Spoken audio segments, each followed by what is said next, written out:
Desde que tengo memoria crecí escuchando las historias de mi abuela sobre su pequeño amigo Naomo.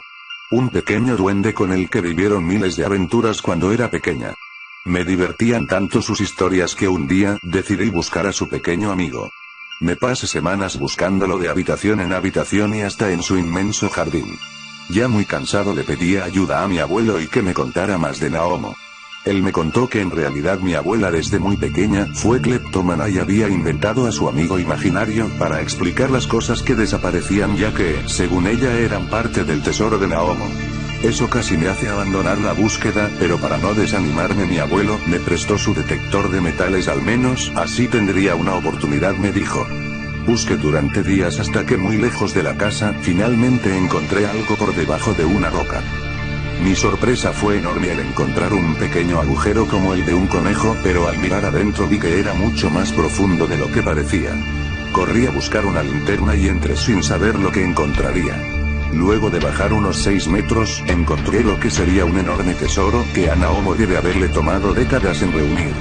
De todo lo que vi decidí quedarme con un pequeño collar dorado como recuerdo de mi aventura secreta. Realmente creí que él no lo notaría. Semanas más tarde cosas muy raras comenzaron a suceder. Una pequeña criatura comenzó a aparecer en los pasillos. Mi abuela me alegró con la noticia de que Naomo había vuelto a las andadas. Eso me alegró mucho ya que podía dedicar mis tardes a perseguirlo, pero por más que lo intentaba no lograba alcanzarlo. Se terminaron mis vacaciones y debí volver a casa para iniciar la escuela. Poco tiempo después mi abuelo enfermó y ya no pudo levantarse de su cama. Esto afectó a mi abuela, solo podía culpar a Naomo por perder a mi abuelo.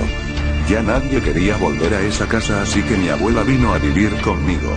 Un día ya no pude resistir más y le confesé todo a mi abuela. Ella solo me abofeteó en silencio tan fuerte que jamás podré olvidarlo mientras las lágrimas salían de sus ojos pidiéndome que le devolviera el collar a Naomo. Ella me dio el dinero y me explicó cómo viajar en autobús, y a la mañana siguiente mientras mi madre trabajaba salí muy temprano. Tuve la suerte que nadie me detuviera en el autobús y pude llegar sin problemas a la casa de mis abuelos. Corrí hacia su escondite, pero al mover la roca no encontré nada más que tierra. Desesperado entré a buscar el detector de metales y comencé a buscar por todos lados. En algún lado debía estar. Pasaron las horas y comenzó una tormenta, pero ya no podía detenerme. No podía ver a mi abuela a los ojos y decirle que no pude hacerlo. La noche llegó y una linterna me cegó. Mi madre había llamado a la policía para buscarme. Ya en casa no pude contarle a mi madre lo que me pasaba, solo me limpió y me encerró en mi cuarto, mientras mi abuela solo rezaba con la mirada perdida en voz baja. Al menos no deberé confrontar a mi abuela esta noche, pensé. A la mañana siguiente un leve llanto me despertó. Era mi madre llorando en la habitación de mi abuela. Entendí muy rápido lo que sucedía. Mi abuela había muerto. Su funeral fue hermoso, o al menos eso decía mi madre mientras la enterraban. Ahora debían decidir quién se quedaría con la casa de mis abuelos. El primero en mudarse fue mi tío Antonio.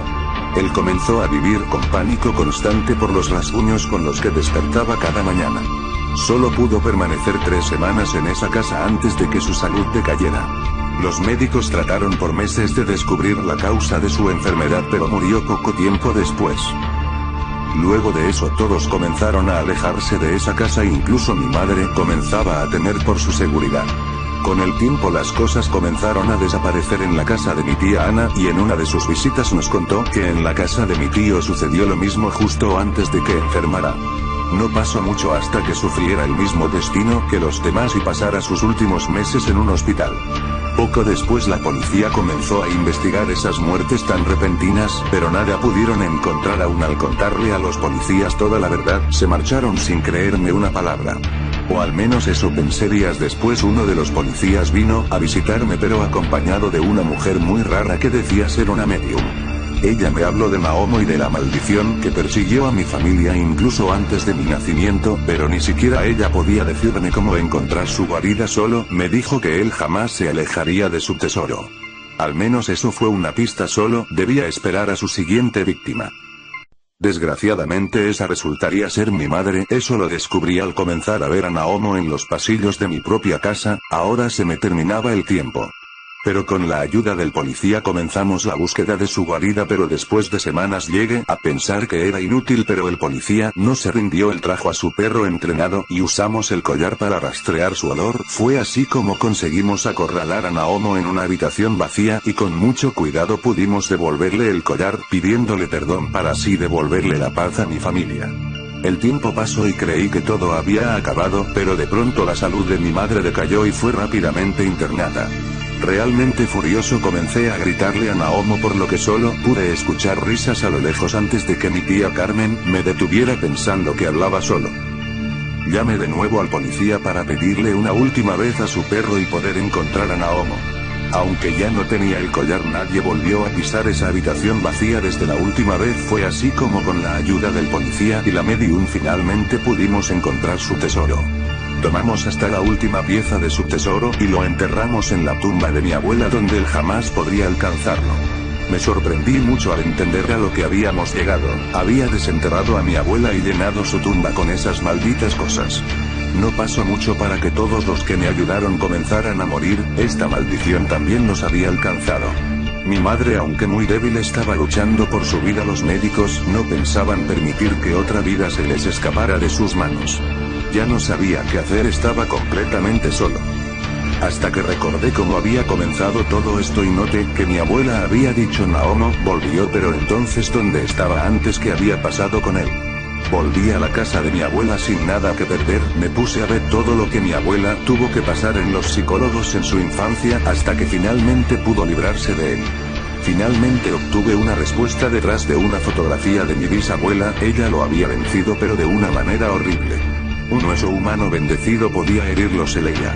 Pero para conseguir algo así debí recurrir a las personas que habían perdido a sus seres queridos por mi culpa. Quizás ellos sabían que me esperaba el mismo destino. Pude hacerlo bendecir en la iglesia, pero seguro el pastor pensó que estaba loco por llevarle algo así.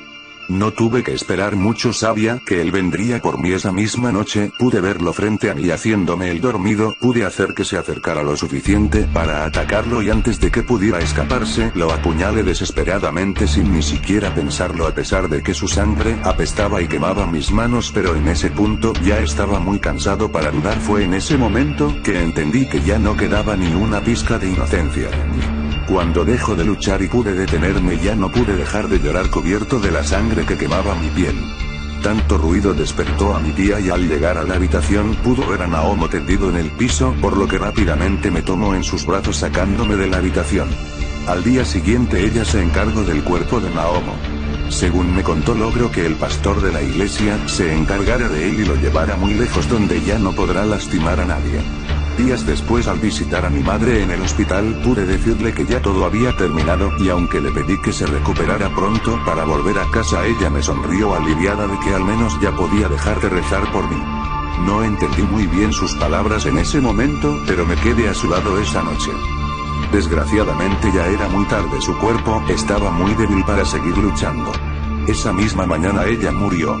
Aún medio dormido, mi tía me llevó de nuevo a casa, pero solo al día siguiente pude entender lo que sucedía. Estaba asistiendo al funeral de mi madre.